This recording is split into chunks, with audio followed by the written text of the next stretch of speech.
Saudara, pernah nggak sih Anda ngerasa hidup ini kayak lagi di pause? Rasanya semua berhenti total. Mungkin Anda lagi nunggu-nunggu sebuah jawaban, sebuah terobosan, tapi kok ya nggak datang-datang? Nah, dalam pembahasan kita kali ini, kita akan coba dalami sama-sama gimana caranya kita bisa tetap kuat, tetap berpegang teguh saat menanti jawaban dari Tuhan, terutama di saat-saat Dia terasa begitu diam. Kita akan mulai dengan ayat yang luar biasa kuat ini. Coba perhatikan baik-baik. Ini bukan sekedar saran loh, ini sebuah perintah yang penuh dengan pengharapan. Nantikanlah Tuhan. Sebuah panggilan yang sangat relevan buat kita semua, yang mungkin saat ini sedang berada di, sebut saja ruang tunggu kehidupan. Dan disinilah pergumulan terbesarnya, ya kan? Pertanyaan ini wajar banget, manusiawi sekali. Gimana caranya kita bisa terus percaya sama janjinya, kalau yang kita dengar setiap hari hanyalah keheningan? Ini perjuangan iman yang nyata, dan jujur saja, seringkali terasa berat sekali. Coba deh, lihat daftar ini. Mungkin salah satunya sedang Anda alami sekarang. Penantian untuk sembuh dari sakit, atau kelegaan dalam keuangan, atau mungkin kerinduan untuk melihat sebuah hubungan yang rusak kembali dipulihkan. Apapun bentuk penantian Anda, kita semua pasti pernah ada di posisi itu. Merasa waktu berjalan begitu lambat, dan jawaban tak kunjung tiba. Oke, sekarang mari kita coba pakai sebuah perumpamaan sederhana untuk mengubah cara kita melihat semua ini. Coba bayangkan sebutir benih kecil yang baru saja ditanam di dalam tanah. Kalau kita lihat dari atas permukaan, apa yang kelihatan? Nggak ada apa-apa kan? Cuma tanah yang diam, sepi, hening. Tapi pertanyaannya, apakah benar tidak ada yang terjadi di bawah sana? Nah, lihat perbandingan ini. Di permukaan, hidup kita mungkin terasa persis seperti itu. Diam, hening, nggak ada kemajuan. Tapi di bawah permukaan, di tempat yang tidak terlihat oleh mata kita, disitulah semua proses penting terjadi. Benih itu sedang berjuang, akar-akarnya sedang bertumbuh.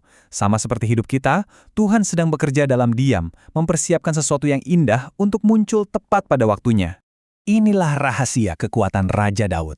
Sebelum dia menyuruh kita untuk menanti, lihat apa yang dia katakan lebih dulu. Aku percaya. Kata percaya di sini bukan sekedar harapan kosong, semoga nanti baik-baik saja. Bukan, ini adalah sebuah keyakinan, sebuah kepastian yang tak tergoyahkan. Daud tahu betul, dia yakin seyakin-yakinnya bahwa ujung dari penantiannya adalah kebaikan Tuhan yang nyata. Dan disinilah kuncinya, ini mengubah segalanya. Saat Alkitab bilang nantikanlah Tuhan, itu bukan panggilan untuk duduk manis, pasrah, dan tidak melakukan apa-apa.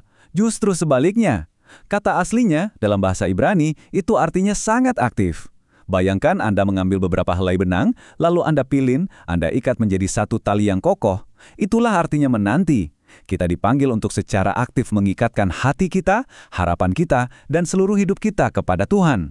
Jadi, kita selalu punya pilihan. Kita bisa memilih untuk menanti secara pasif, cuma membiarkan waktu berlalu, fokus pada jawaban yang nggak datang-datang, yang ujung-ujungnya cuma bikin kita makin nggak sabar dan putus asa. Atau, kita bisa memilih untuk menanti secara aktif, yaitu dengan sengaja mengikatkan hati kita kepada Tuhan, fokus pada karakternya yang setia, dan ini justru akan membangun kepercayaan kita semakin dalam kepadanya. Tentu kita sering bertanya-tanya kan, kenapa sih Tuhan seolah-olah membiarkan kita menunggu? Kalau Dia Maha Kuasa, kenapa nggak langsung dijawab saja semua doa kita? Penting untuk kita pahami saudara, bahwa masa penantian ini selalu punya tujuan ilahi yang jauh lebih besar dari yang kita kira. Ingat ini baik-baik, masa penantian bukanlah sebuah hukuman, ini adalah proses pembentukan. Tuhan sedang memakai waktu ini untuk memurnikan motivasi hati kita. Dia sedang menempa karakter kita supaya jadi lebih kuat, lebih sabar, lebih seperti Kristus. Dia juga sedang mempersiapkan kita untuk bisa menerima berkat yang sudah Ia sediakan. Dan yang terpenting, supaya saat jawaban itu tiba, semua kemuliaan hanya tertuju kepadanya, karena itu terjadi di waktunya yang sempurna. Lalu bagaimana cara praktisnya? Ada 4 langkah sederhana. Pertama, berhenti. Berhenti dari semua kepanikan dan usaha kita sendiri untuk mengontrol situasi. Kedua, berserah. Lepaskan semuanya dan akui dalam hati, Tuhan, waktumu adalah yang terbaik. Ketiga, percaya secara aktif. Terus ikat hati Anda pada janji-janji dan kesetiaannya.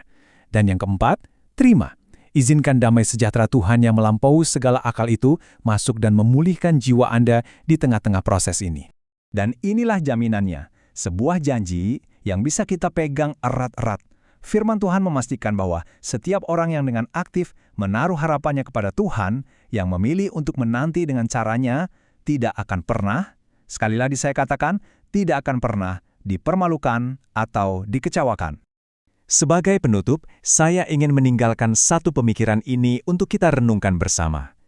Bagaimana jika kita mulai mengubah cara pandang kita terhadap masa-masa hening ini?